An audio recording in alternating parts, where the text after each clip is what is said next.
The Fanfiction Power Hour is a comedy podcast between friends that does not attempt straightforward readings. The links to the fanfictions are in the description if you would prefer an unaltered experience and to support the authors by giving the stories a like.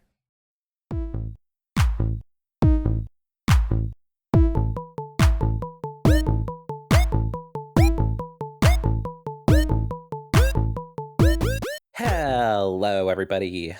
Welcome back to Jen and Wizzy's Fanfiction Power Hour. I'm your host, Jen Reaper, and with me here today, as always, is my co-host, Wizzy Puff. Say hello, Wizzy. Hey there, everybody. Love to see ya. Hate to be ya. Why would you hate to be them? Because then I'd have to, learn an entire new way of living. God, you're an asshole. I like being myself. Messages of inspiration from Wizzy Puff. It's not very inspiring to me. Do better, Wizzy. Okay. Just because I live in a dirt shack doesn't mean you gotta bring me down. Oh, I'm gonna bring you down. You're going down, pal. Okay. Down onto my knees. And pray. Exactly. Thank you for bringing me closer to the Lord. You're welcome. It is my job as the Christian on this podcast. So, today, we are going to be reading Take a Long Drive to Somewhere You Don't Know and Take Someone With You by Papier Sam. That's Papiersam, no spaces. It is a Raridash fic, possibly. Not really actually sure if it is Raridash or not. It doesn't have a romance tag. But who knows if Wizzy can classify Forever Young as a romance fic. I suppose we could classify this one too. Looking at the bare bones description of this fanfic, it looks like Thelma and Louise, and I wouldn't classify that as a romance exactly either, even though it does kind of involve romance, if you know what I'm saying. Probably. I actually haven't seen Thelma and Louise, as we've probably talked about on this podcast before. Dang. I'll keep my lips shut about that movie, but I would recommend watching it. My sister got me to watch it, and I do not regret it. I want to rewatch it now. I think I started to watch it, but I stopped during the credits because I had to do something and then did not continue to watch it. Yeah, it looks great. I just haven't gotten around to it yet. Is that when I interrupted you and made you record the podcast? That could be it. But I believe when we were talking about Thelma and Louise, we were like, we should find a fic that is based off of Thelma and Louise. Oh. And we looked up Thelma and Louise and didn't find anything. That makes sense. That was probably around the time I first watched it or something, though, because I was obsessed with just the concept of girly road trips at that point. Heck yeah. So this one is very exciting to get into. Let's go ahead and get into it. Take a Long Drive to Somewhere You Don't Know and Take Someone With You by Papier Sam. Chapter: Breaking into Spring. Sitting in a cafe is the sort of gentle beginning to a romantic story that Rarity often pictures herself in. Staring back at the sun that peers through the window, lost in thought while the noise falls into the background like a breeze underfoot, Rarity can see the climax from here, where her love breaks her heart because he thinks it would hurt her less. She sips from her paper cup, and as she looks over it, she doesn't see a cute boy look back at her. She sees Rainbow Dash. That's when Rarity gets the feeling today won't end with the sort of love song and credits roll that she's looking for.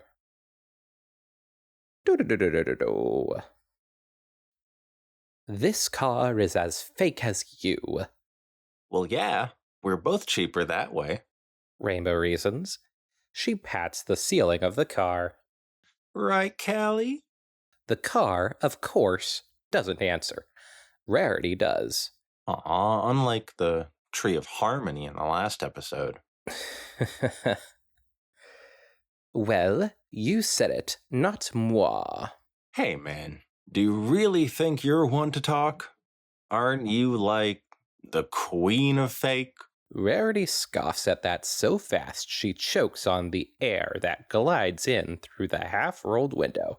I beg your pardon? Rainbow gives the road ahead a challenging look. Oh, don't you even, dude. You're freaking plastic. I am a diamond in the rough, Rarity practically demands. I am the ever-changing folly of the fools. What's that even mean? And I am most certainly not a bad imitation of a 1999 Cadillac driven by a football fanatic. Rainbow raises the hand she wasn't using to drive anyways, and count on her fingers. Okay, first of all, with your fake-ass accent, I can't tell if you mean soccer football or rugby football. And second of all, little Miss Caked Up Makeup, it's a 1979 Cadillac. And third... I am done, Rarity announces loudly, over Rainbow Dash and the wind. I am now turning up the radio and turning down the window. I'm on third! It's the best point! Windows going down. Amazed the car doesn't use a crank handle, Rarity pushes down on the button with as much sass a single finger can, and lets the roaring winds and their yells roll over her and drown Rainbow's poorly worded third point.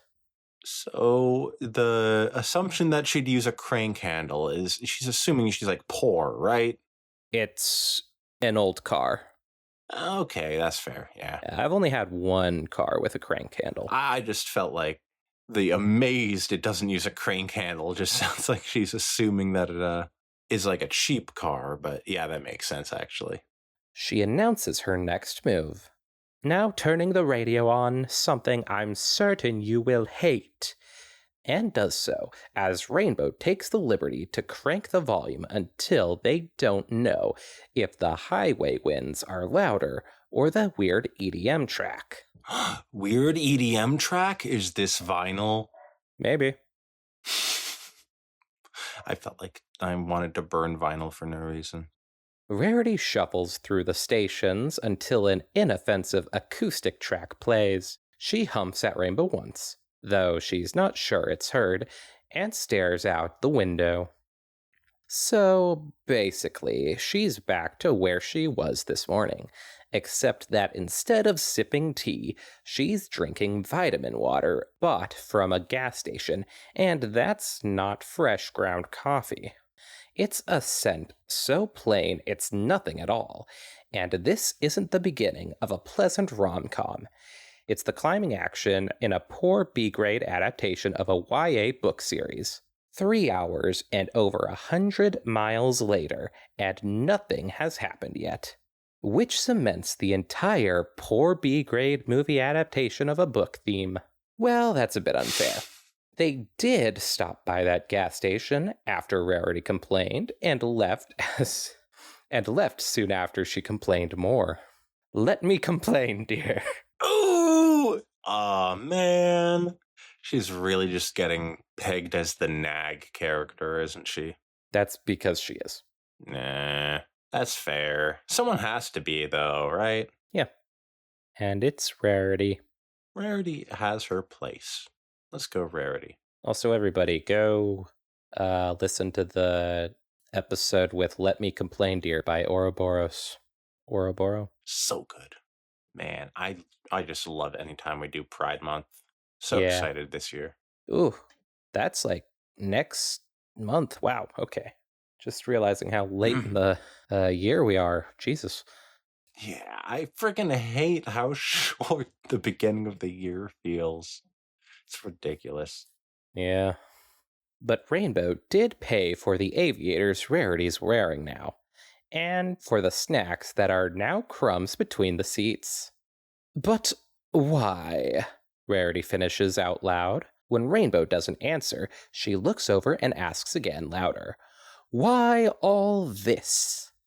Rainbow makes the face she does whenever she's asked a dumb question. I told you, dude. I just wanted to skip town for a day. And you just hang at that dumb cafe for Coachella girls every day this month. So I figured you needed to get out too. It's called a morning routine, Rarity informs her as she turns down the radio. She feels like talking right now, not listening. No. Your morning routine is probably 2 hours of makeup with a small sacrifice made to his romanticness, Ryan Gosling. Oh my god, what do you want to bet that the My Little Pony version of Ryan Gosling is a literal duck? Probably not. Like a goose. Maybe Duck Cutie Mark. Please have some kind of relation to being a baby goose. It'd be very funny. The problem is, can't exactly have, like, that just would be a duck. There aren't sentient or talking ducks or geese, whatever the fuck. I'm on duck now. Aren't sentient but if they have, like, birds. Oh, I see what you're saying. That makes sense. Maybe it's a changeling who looks like a goose. Eh? Changeling naming conventions don't really work like that. Okay. Such potential.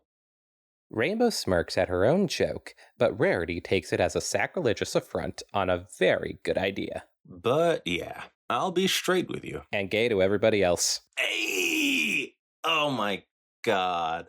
Oh, she would be wrecked if she actually heard that. I didn't know you last year, but do you just creep that place every day of April? I have no idea what you're talking about, Rarity says, because explaining things would mean understanding it herself, and that's half the problem. Rainbow then says something Rarity would have missed if she wasn't looking. And when she prompts her on, Rainbow just shrugs and says, "Nothing, dude." Something about that just gets to Rarity, like a really annoying itch. Oh, you've been generous with your words thus. Generous. From the element of generosity herself. Oh, you've been generous with your words thus far. Why hold back now?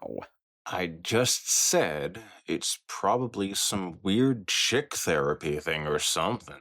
Rainbow bites out, and Rarity suspects she's not glaring at the road that way because she has to.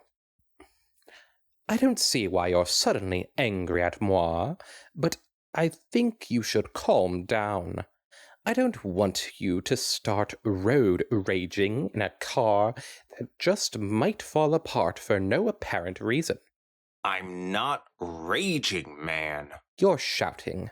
I'm not shouting! That's shouting! Oh my god! This is like how you and me used to fight. Brings back memories, doesn't it? Good times. Rainbow snaps, throwing both hands out and shooting Rarity a dirty look. Why are you even like this? Like what? Rarity shouts. Definitely not because she's angry, but because the wind is loud. She blames that on Rainbow probably speeding subconsciously. Oh my god. This is so from Rarity's perspective. Definitely. Rainbow grabs the wheel, and the car jerks a bit with it. She shoots the empty freeway a passing glance, and then closes it on Rarity. I invited you on a drive. You gave me a frickin' earful. I buy us snacks and those big-ass sunglasses, and you just whine. Now you're bitching me out because What? I asked you a question? I think you need to stop starting girl drama with everything and act normal for once. Oh. Rarity starts with an acerbic laugh she can barely hear herself. She rolls up the windows as Rainbow looks back at the road, which is infuriatingly unfair. Oh, I'm not normal? Yeah. Yeah? Yeah. Rarity knows fighting isn't what a lady does. She also knows how to throw a good punch, verbal or otherwise. That is canon. Rarity is the first pony in the show to get down and dirty with their fists. Really? Yeah. I thought that would have been Twilight, honestly. Nope. In the first episode, well, technically the second episode, she kicks a manticore square in the face. Why? Because the manticore was attacking them. Oh, manticores are bad? No. He was just a bit angry because he had a splinter in his foot. Aw, and she kicked him? Well, she didn't know he had the splinter in his foot. Okay. To them, it was just like, hey, we're walking down this path, and oh my god, a big-ass manticore. It's all roaring, and it takes a swipe at him. Well, let's go Rarity. I'm not the one who pushes the whole dude bro image because I lack confidence in who I am to such a degree I couldn't be alone for 2 godforsaken minutes. What the hell kind of comeback is that? Rainbow bites back. This is why I say you're weird. You push this whole image of your own, and it's like in your head you're some leading lady in a cheap chick flick, and you talk and act so... Rainbow stutters, then settles on, not normal. Chill out for once, dude. She's tempted to play dirty, because if Rarity knows one thing, it's how to pick out insecurities. But some part of her decides otherwise. That's so messed up. It's just like, oh, don't make me target your insecurities now because you're upset with me. Makes me feel bad for Rainbow, you know? Yeah. Well, I've never forced my presence upon you. Might I remind you that it was you who came to moi with your little half-baked plan? Well, you didn't have to come, Rainbow says, less angry and more bored. Rarity takes it as an end of discussion. Well, I did. And you can sit there and... Rarity pauses, considers, and figures she may as well go on and say, and bitch at me about bitching at you, or whatever else seems to bother you ever so much, or we can sit quietly until you take the next exit and get us home. Fine, Rainbow says, and so begins their settlement of silence. In place of their arguing is the sound of the radio phasing in and out on a channel that still plays the most generic acoustic tracks. Rarity thinks it's as plain as the road they've been driving up and as pointless as the trip this has been. When Rarity wakes up, it's as if she hasn't fallen asleep at all. Same fake Cadillac burning rubber on the same beaten road to the sound of the same station playing the same song. Dear God, I hate spring, Rarity sighs in one breath as she pulls her glasses off and stretches. A little late, like a missed beat, Rainbow mumbles. What? Nothing. What'd you say? Rarity gives in. Pull over. Rainbow doesn't. No. Pull over. Rarity tries to adjust her position in the tight space. I need to stretch, and God knows how long you've been driving because your fake clock can't even work right. Rainbow clenches her jaw, blows through her nose, and grumbles as she turns on her signal for no one within a mile to see. I am shocked that Rainbow uses her signals. I mean, you should. Just use your signals, everybody. You should. Everyone is going to be mad at you if you don't. Should use your signals. But Rainbow wouldn't. Yeah. But even if you think nobody's watching, sometimes people are reading a fanfiction about you, and they'll take note of the fact that you didn't use your turn signal. That's true. Fine. As they pull into the shoulder and slow down, Rarity thinks she maybe shouldn't wake up just to make fun of Rainbow's car and demand things. So she adds a thank you, darling. Rainbow doesn't say anything, just shifts into park, unlocks the door, and slumps grumpily against her door. Oh, you get on out now, too, Rarity says as easily as possible. You're the one driving. I don't want you to give out and drive us into a ditch. Fine. Rainbow grumbles again, checking over her shoulder before unbuckling and clambering out.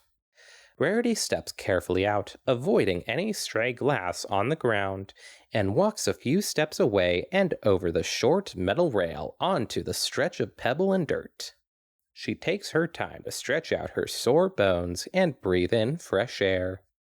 After a few minutes, she sways in place to look around. As far as the eye can see is unkempt forest that lines the highway. The wind picks up around her every so often, carrying with it the smell of spring. Rarity catches Rainbow out of the corner of her eye, sees her chuck pebbles against trees. She decides that she'd better go speak to her, if only to finally move past the most boring part of this movie. She stops as Rainbow whips a rock. She coughs, and Rainbow drops the other rock she held. I'm sorry. I have a habit of complaining at times, I can admit. Rainbow cocks an eyebrow. At times? I've extended the olive branch, don't go throwing rocks at it. Rainbow rolls her eyes, sighs loudly, and drops against the rail. Rarity hesitates, then decides her skirt is probably covered in crushed crumbs anyways, and sits beside her. I'm sorry I was an asshole about you being an asshole. Rainbow says, dryly. But everything I said is still true. Yeah, Rainbow, don't you ever back down. Stand your ground. Yeah, even if you say something that sounds bad, don't act like you did. You just gotta act like they heard you wrong. Yeah. This is your story, Rainbow. Oh, I never took back a word of my own. See, Rarity gets it. Rarity remarks with a smile. Which leads me to ask, why drive out to nowhere and bring moi? Rainbow shrugs and looks back at her car. I told you, man. I wanted to take Callie out of town.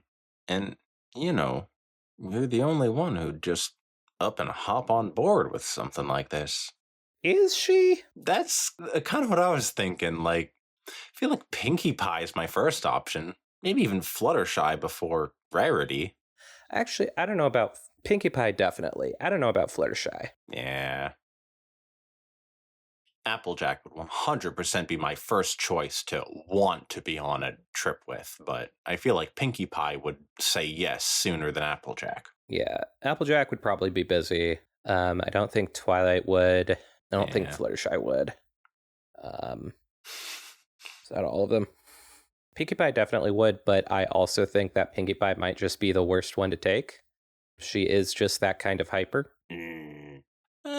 If it's on a fun road trip, isn't that kind of the ideal place for Pinkie? It's not like a serious trip or anything. It depends.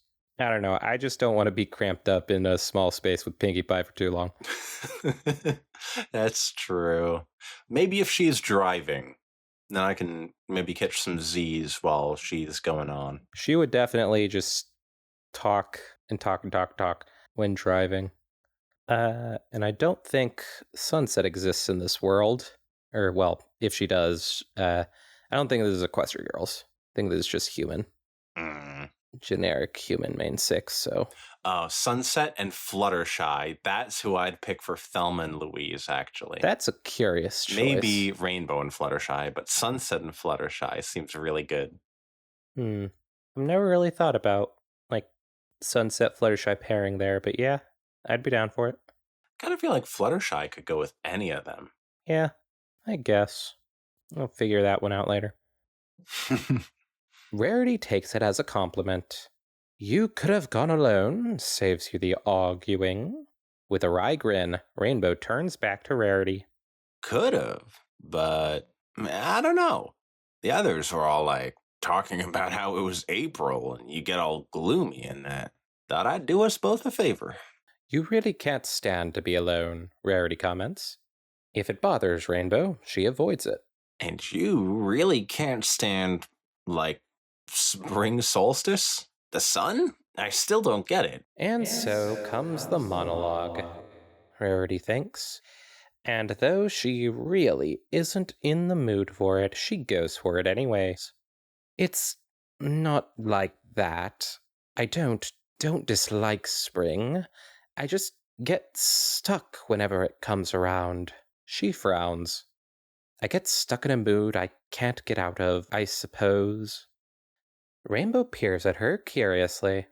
But isn't spring the season of coming back to life and all? Inspiration and new clothes and Coachella and all that. You know, you seem to see me in a very narrow clique. You fit in it. Have you even count how many times you say like in a sentence? So, Rainbow starts in a way of changing subjects. you get like, crap, like post-winter depression. No, Rarity says. Then, maybe. It just, for me, spring feels like new beginnings and the start of great things, and yet mine is the same every year, and it's the same throughout as well. She kicks the pebbles, then regrets the possible damage to her shoes. Perhaps I simply want change to come with a change in season. And when it doesn't, I just feel thoroughly disappointed. So, actually, this is probably a pretty good thing then, Rarity, going on this road trip here. Just saying. True. Just getting out of that norm. Yeah, it's helping her change a bit. Hopefully she can, stick with the change. Yeah, just That's what she keep on the wants. road, you know? Never go back home. I can really kind of relate to this, Rarity, I'll be honest. Yeah. Right down to the annoying shit that you say. Yes, that's what I'm saying. The words hang between them for a minute, not even a breeze to sweep them away. Saying them, hearing them, doesn't change anything. Rarity isn't sure she expected that, I mean, Rainbow says without warning. it kind of makes sense, but it's still weird. I could say the same for you and your way of naming faux cars. Rainbow squints, one eye smaller than the other. Maybe. But, hey, all this was different, right? Finally getting away from your ice frap or whatever. No. Rarity shakes her head with a smile playing at her lips. Not at all. Whatever, dude. Rainbow pushes off the rail and makes her way to the car. Let's just get going before you start a crying fest on me. Oh, you're so very kind and understanding. Rarity calls out behind her as she follows in suit. When they've buckled up, she adds, I do wish you'd at least hug me. Maybe you'd feel less lonely yourself. Gag! Rainbow sticks out her tongue as she drives the car back into the lane. Dude, don't even. I bet you sit in that cafe and romanticize every little moment of it. I do not. She does, but she's allowed to lie. She isn't the element of honesty, so she's given that advantage. Nice. She's generous with the truth, let's say that. And I've decided I'm rolling the windows down again and turning up the music before you bring us to blows again.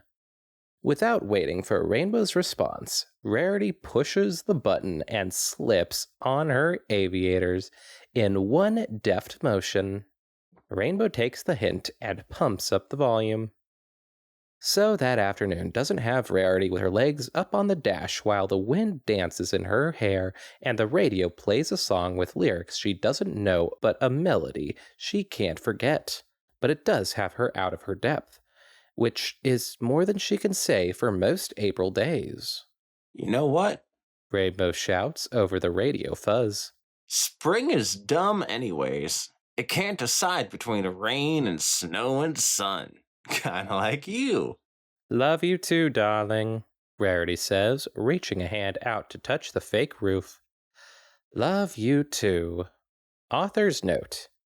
Get out there for just a bit. Take someone with you. Distance has a way of showing you a bit more of the picture, or at least getting focus off all the little things for a while. Also, spring is dumb, apparently. That is a link to a fanfiction called Spring is Dumb by Hoof-Biting Action Overload. Ooh, is this the next one we're going to read? No. 5,000 words for the first chapter, 3,000 words for the second. Nearly 4,000 words for the second. Okay. I'm still putting this in my read later because I want to read this at some point for no other reason than it was recommended. Oh, alrighty then. The end. And that was Take a Long Drive to Somewhere You Don't Know and Take Someone With You by Papier Sam. Well, Wizzy, what did we think of it? So I was actually thinking that this was going to be more like Thelma and Louise type thing, where it's like a really crazy drive on the road. They're just going on a road trip, discovering themselves, and then they end up kissing at the end, maybe. This was not what I expected at all. This is like kind of like if you and your friend wanted to go on a Thelma and Louise road trip, but it did not meet your expectations type thing. Yeah. This is like really, it's kind of nice. I really like it exploring their relationship in a more average way of just what would realistically happen on a road trip like this. Yeah, of road trip movies, this was definitely not Thelma and Louise, as far as I know. Yeah, I think definitely got that one wrong, but I really liked it. I think the writing could have done better. I actually think the dialogue was pretty solid through and through, but the not dialogue-y bits, I think, could have been spiced up more and edited a bit more. That's true. I feel like it could have brought us into the moment more. Yeah. But yeah, other than that, I really liked the dialogue between them. I thought it was kind of, I don't know, it was just nice to get like some pointless sort of dialogue between these two. It's just like, yeah, you're an idiot. No, you're an idiot. I'm telling mom, hey mom. Exactly. I was kind of hoping when I heard them arguing at first that it would lead to a bit of more conflict where one of them makes the other cry maybe, and then they kind of have this cute makeup session. Or a cute make-out session. But this one kind of was, hey, yeah. She's like, yeah, you're dirt, you're nothing, you're beneath me. And that really makes them start making out. That's what I was expecting. Yeah. No, but I did kind of want like maybe a bit of conflict and then a makeup part by the end. I felt like that could have gone in a nice direction, but I always do like these slice of life fics that just make me feel like it's kind of just what you'd expect from going on, or what you should expect from going on a trip like this with your friend, you know? Yeah. Especially with that message at the end, get out there for just a bit. Take someone with you. Distance has a way of showing you a bit more of the picture, or at least getting your focus off of all of the little things for a while. And I kind of relate to that a bit, you know? Yeah. I can totally imagine going on a trip with, say Jen, and then we're just kind of like Thelma and Louise. Yeah. I would if I was to drive off of a cliff with anybody. Yes. Let's kiss and then drive off that bad boy. Oh my god, that would be amazing. Only once we're like middle-aged at least, like Thelma and Louise.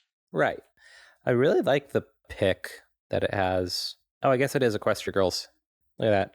I really like the pic that it has, even though it represents nothing really of the actual fic, aside from the fact that Rarity and Rainbow Dash are inside a car.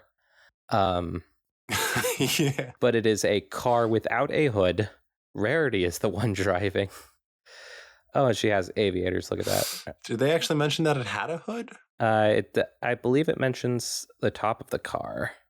Oh. And not once does it mention Rainbow Dash sticking her head out of the side of the car like that. But it's a nice image. Yeah. I could imagine this was the piece of art that inspired the fan fiction, actually. Yeah, that would make sense. I was trying to summon my inner Susan Sarandon with my voice for Rainbow, but I don't think it actually fit as well as I was hoping it would. I could not tell you. Yeah, I just think the plot of the story wasn't as action-packed as I was expecting. But, you know. To be fair, the tag is slice of life. Yeah, I know. I was kind of hoping it was going to be a bit of action, a bit of romance, and mainly slice of life, but it was just slice of life, and that's good enough for me. I shouldn't have expected more. Would have liked the romance, though. Yeah. We'll read a rare dash fic yet someday, but not today, so... I was also kind of hoping that I could compare it to the musical The Mad Ones, but that's only for all of you musical fans out there. Anyone who gets that reference, if there's anyone, then I'm very proud of you. Well, guess none of them did. No! All right. Everybody, thank you all so much for listening. It was a wonderful time today. Go check out the fan fiction in the description below. Since you made it this far, you might not care to. So at the very least, go down in the description and give the story a like. It deserves it, I think. As do all the stories that we I already read. give it a like. Be like me. Guys, why can't you be like Wizzy and already have gotten it a like? God. So yeah, that's all today. Everybody, join us next time for more fan fictions. Wizzy's going to be reading the next one. Yes! Ooh, it's a big special episode that Wizzy's going to be reading. Trust me. And I'm going to be putting on a Scottish accent. All right, going to have to discard that episode. Good night, everybody. Oh no, there's some technical errors. We got to discard it. See ya.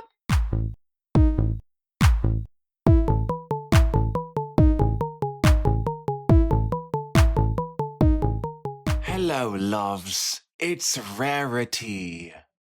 I'm here today to speak about global warming. I hope you all understand why I've been silent on this matter thus far, and it's because Fluttershy's kind of had it. I really haven't had to speak much. But now that people are concerned with my gem mine operations affecting the environment, apparently I have to speak on the matter. I'm in favor of global warming, by the way. That is so Rarity. That is Rarity. Of the main six, she would probably be the most pro-global warming. That makes sense. I can't think of why anyone else would be, but I could kind of think why she would be. Maybe Twilight, but I don't know. Yeah. Add that up to the in Panatrophia when we say that she's the most likely to be transphobic.